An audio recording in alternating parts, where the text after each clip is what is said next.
What's going on, YouTube? It's me again. I'm back this week. I know. In the last video, I showed you guys a bunch of boxes that were all, not made, and I told you I was packing. Well, I'm officially in the apartment. Me and my roommate, we've been in the apartment for about 3 days now, I think, somewhere along there. But today, I'm going to try and change things up a little bit. So, I think it was in my 100 sub special box opening, I mentioned how I wanted to branch out to other card games because I already play other card games. Also, I'm sorry if it echoes really bad. There's like little to no soundproofing in the apartment, and it's hardwood floor, or laminate floor, sorry. There was a fly. We've been getting flies in here, but we're trying to get them out. We're trying to get settled in and everything.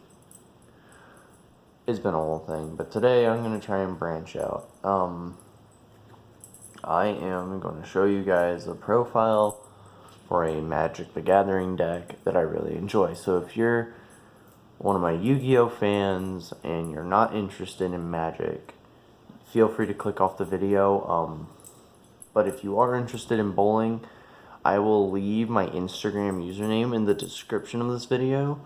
I'm gonna do an Instagram live tonight of me bowling. So if you want to see my face, if you haven't seen my face, feel free to come out to my bowling Instagram live. It'll be the first time I've done Instagram live, and I feel like it'll be a lot of fun. So again, come out to that if you're not interested in, Magic. But if you're still here because you're okay with Magic the Gathering, the list I'm giving you today is my list for my own personal Golgari Explorer. My list is a bit janky. It runs a couple of things that you definitely probably shouldn't run. And it doesn't run that much removal. My whole, I'm not going to spoil it. I'm just going to get into it. And we're going to start off with the card that's on top, which is four copies of Jadelight Ranger. Jadelight Ranger, a really strong creature. It's a 3-drop, or it's your 3-drop. In the deck, it's the only 3-drop, I believe. Yeah, it's the only 3-drop creature in the entire deck. There are other 3-mana spells in the deck, but this is the only one that's a creature. And the other 3-mana spell isn't really a 3-mana spell, but what does Jadelight Ranger do? Well, if you're a Magic player, you know what it does. But if you're a Yu-Gi-Oh player interested in another card game, and that other card game being Magic, Jadelight Ranger has the keyword Explore. But it says whenever it enters the battlefield, it explores twice, basically. So you reveal the top card of your deck. If it's a land, you put it in your hand. If it's not a land, you can choose to leave it on the top of your deck or put it in the graveyard. Now, it does give your opponent some knowledge of what you're doing, but if you don't reveal one of the main pieces of your deck, then you'll be fine. Next up, one of our many 2-drops in the deck. 4 copies of Merfolk Branchwalker. It's another Explorer creature.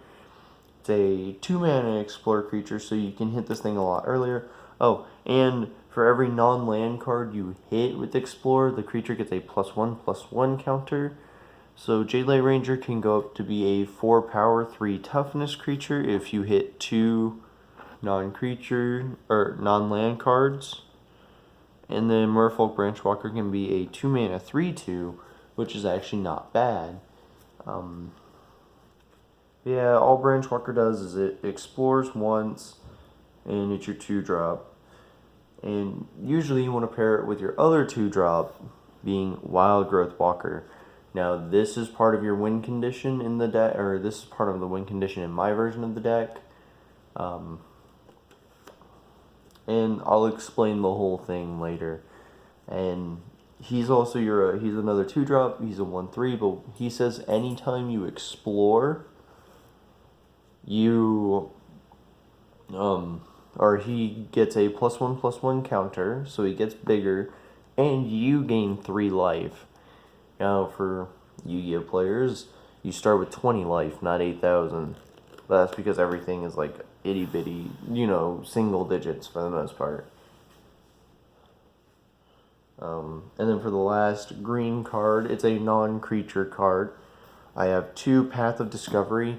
This makes everything explore, and then anything that already explores again. So, for example, if you have Path of Discovery, you play Jade Light Ranger. Jade Light Ranger would explore twice, or explores twice on its own. This would make it explore 3 times. And if you combine that with Wild Growth Walker would activate for every time Jade Light Ranger explores.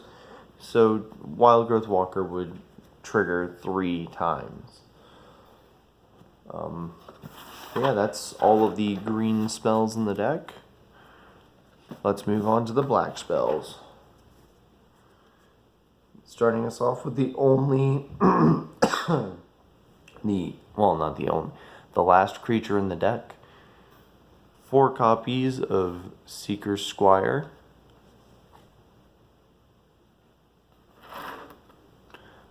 Seeker Squire, it's basically the same thing as Branch Walker, just 1 power and 2 toughness. So instead of being a 2-mana 3/2, it's a 2-mana 2/3. If you don't hit a land, of course. If you do hit a land, it's a 2-mana 1/2, which isn't the greatest, but it explores, which is why you play it. Well, you don't have to play it. There's a better card that that's in black that explores, but I'm doing this deck more on a budget, sort of, kind of, yeah. Next card we are running is one of our few removal spells, and that is Vraska's Contempt. It's a 4-mana instant. Now, for Yu-Gi-Oh players, an instant in Magic is basically a quick effect, and everything in Magic is a quick effect, except for sorcery cards and stuff that say you can only activate them at sorcery speed, and certain abilities on certain cards. We'll get into those later. But yeah, I'm running 4 Vraska's Contempt. It's a 4-mana instant, and it says you can exile a target creature or planeswalker, and you gain 2 life. Not the greatest in the world, but it's something. Next, I'm running 3 copies of Slaughter Pact. Slaughter Pact is really good not really good, but it's okay in my opinion. It's definitely a lot better than some of the other options, and it's a lot cheaper than some of the other options you have for removal spells in this color.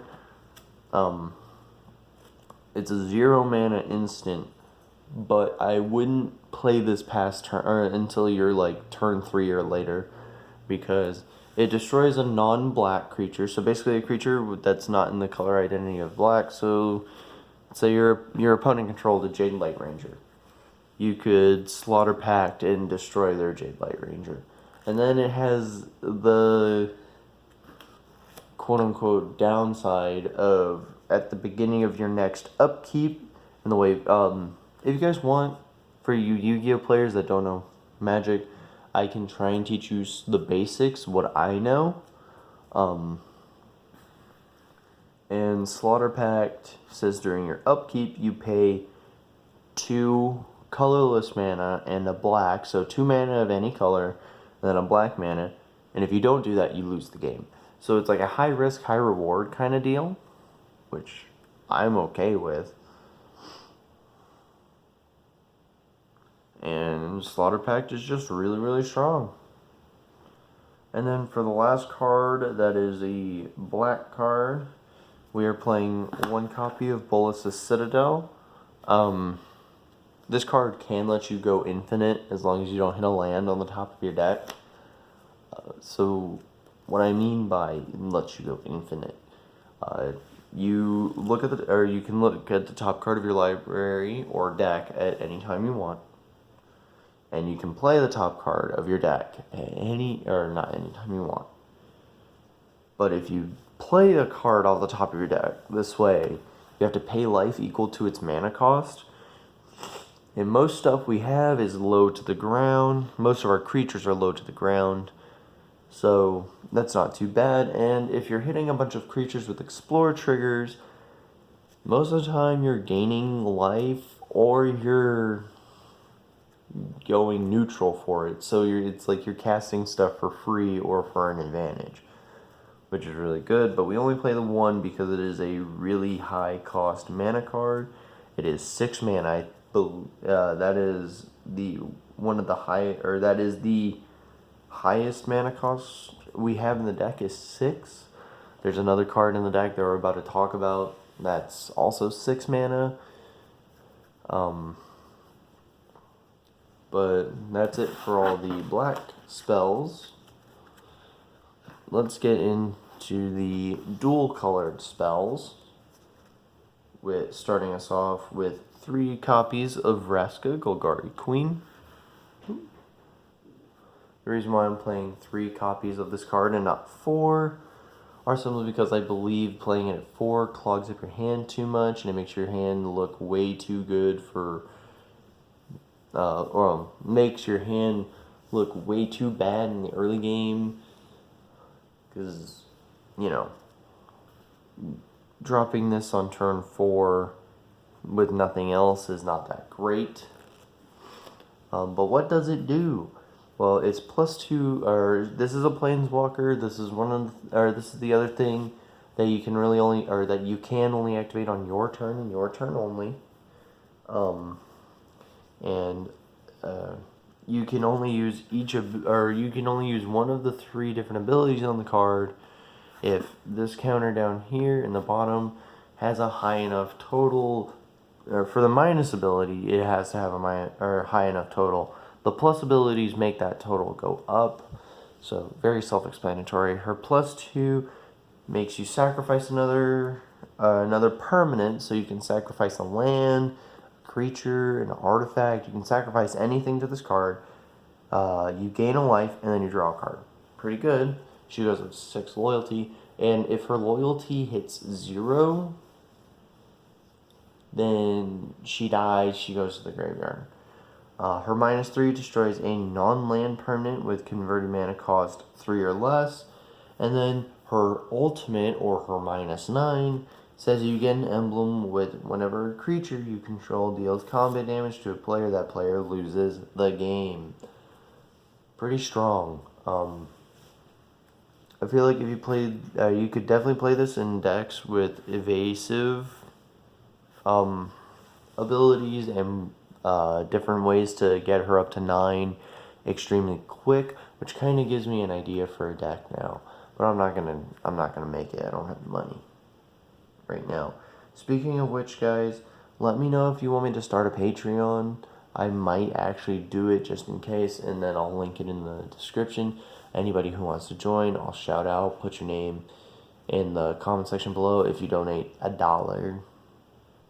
And then anything higher than that, you'll just get your name put higher up. I don't really have a good reward system yet, but I'll get there eventually, I promise. But I wouldn't ask for anything more than $1 from anybody. Well, not even $1, maybe 10 cents, if that. I don't care. I'm just gonna move on. Next, we have Vraska, Relic Seeker. She has 3 different abilities, and she's our other 6 mana card. So we're running 4 cards that are 6 mana, required to cast. And Relic Seeker has the +2 to create a 2/2 black pirate creature token with menace. Menace is another keyword, and all it means is the only way you can block a creature with menace is with 2 or more creatures. She has the -3 to destroy target artifact, creature, or enchantment, and create a colorless treasure artifact token with tap to sacrifice this artifact. Add 1 mana of any color to your mana pool. So, treasure was a fun thing. Still is a fun thing. Not really. And this one also has an auto-win ultimate, but hers is -10, but that's basically 2 turns of making a pirate. And that is target player's life total becomes 1.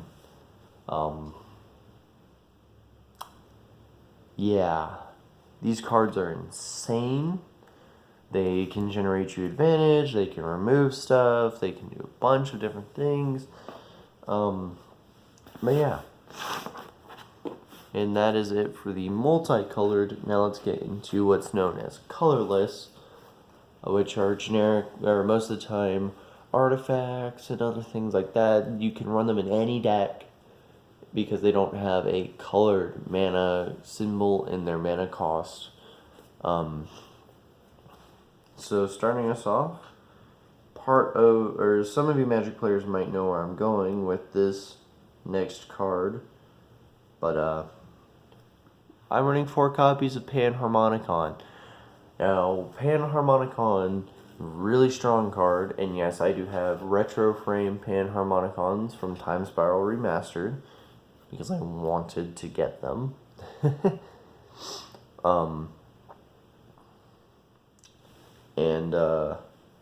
If an artifact or creature entering the battlefield causes a triggered ability or permanent you control to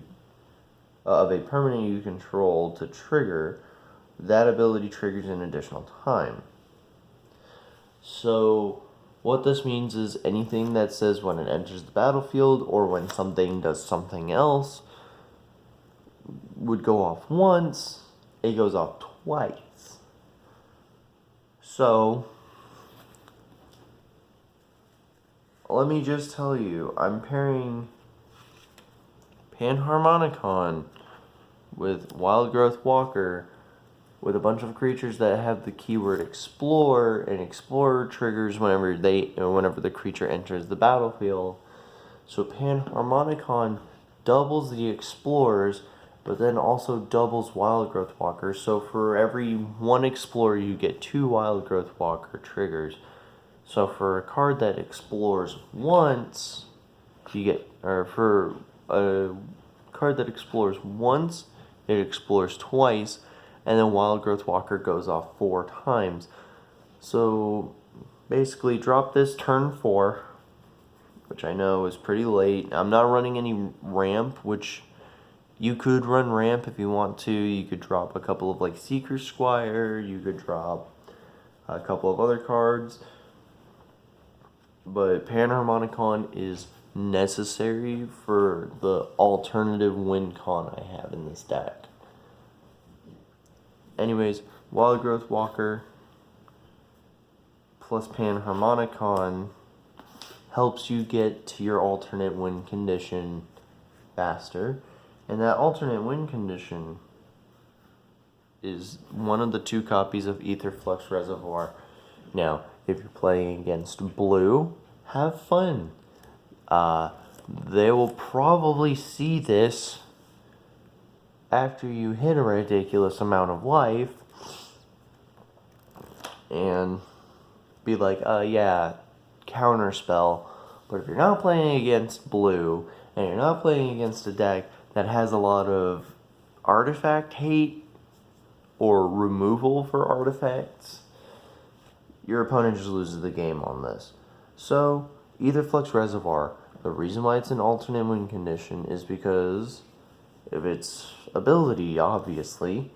Whenever you cast a spell, you gain a life for each spell you've cast this turn. So, for the first spell you cast, you gain 1. Second spell, you gain 2. Third spell, 3. So on and so forth. But it has the ability that says you can pay 50 life. Pay 50 life. It deals 50 damage to a creature or player. I'm sorry, my head probably got in the way. I did drop a couple of cards just now. Yeah, I dropped 3 cards. But yeah, so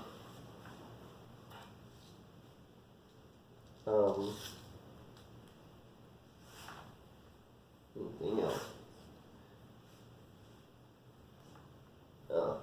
Okay.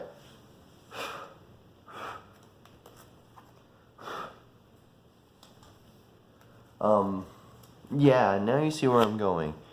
So Wild Growth Walker gains 3 life every time, or gains you 3 life every time you explore. Yes, it gets bigger, but we're mainly looking at the life gain right now. So Wild Growth Walker says every time you explore, gain 3 life.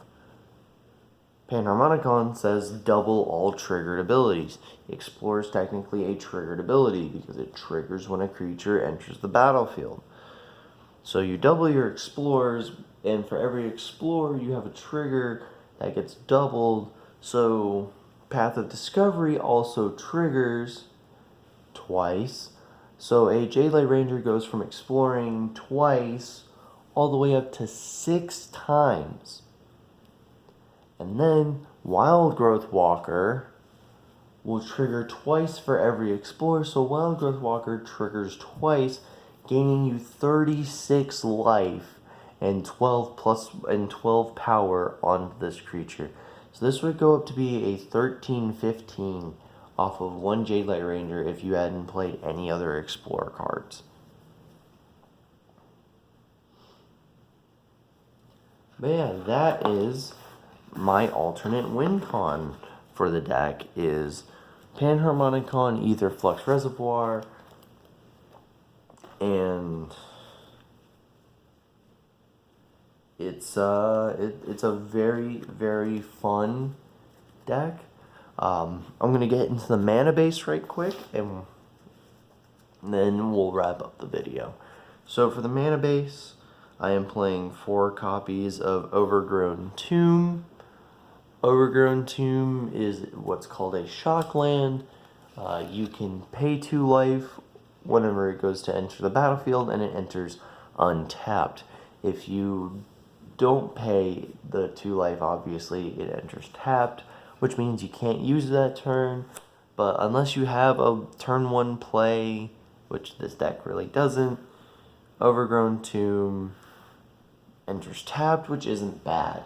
It also counts as both a swamp and forest, so it can tap for both black and green mana. And then next, for the only other 2-colored land we are running, that is 4 copies of Woodland Cemetery.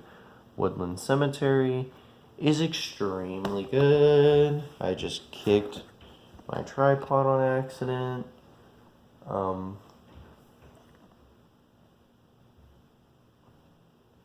There we go. That works. Woodland Cemetery enters tapped unless you control a forest or a swamp. So if you turn 1 play an Overgrown tapped, you can turn 2 play a Wood Cemetery untapped. Pretty good, and you have access to both colors of mana without having to spread it across 2 different lands. And now for our basic lands, we are running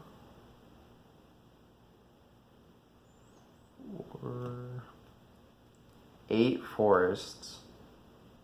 I'm running 8 sources of just purely green mana, simply for the fact that there is more green in the deck than there is black. And then for black, or for the last of the mana base, I'm running 6 swamps. So I'm running 6 swamps and 8 forests because of there being more green than black in the deck, and these count for both colors, so we're solid there.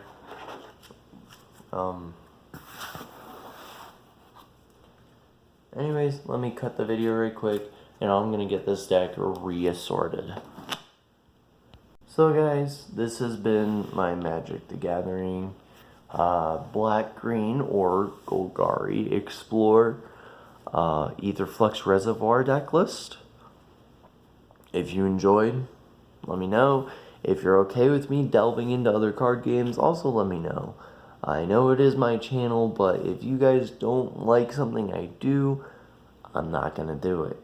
And again, I'm gonna leave my Instagram username down below in the description, so you guys can come out and see me bowl if you want to see me bowl. Yes, I mean bowl as in bowling, you know, bowling alley, you know. Oh, excuse me. I'm gonna bowl a little bit before league and a little bit after league.